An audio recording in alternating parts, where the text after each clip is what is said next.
musica, di fronte alla poesia, la comunità tutti impare si pesa da ballare.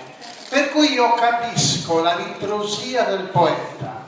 Quello che il Presidente diceva era un'altra cosa, e cioè, stante il fatto che la poesia sostanzialmente è intraducibile, proprio perché la poesia non è fatta solo di parole, è fatta soprattutto di musica, di canto, di danza.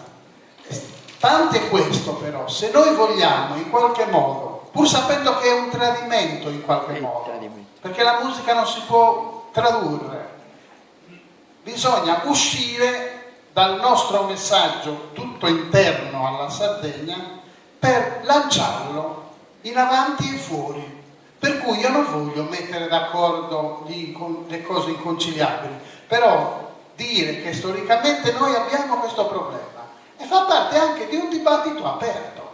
Se dobbiamo tradurre o non tradurre, e in qualche modo se la traduzione sminuisce oppure può anche aiutare.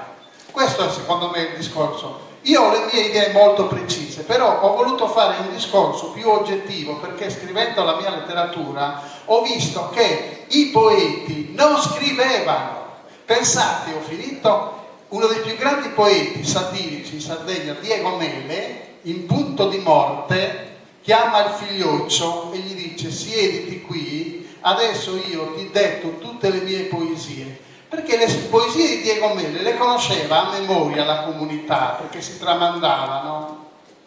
Lui non ne aveva scritto mancuno e lui sapeva scrivere, non c'era l'abitudine, ma soprattutto la poesia non era per essere letta, era per essere cantata, musicata e danzata. Grazie.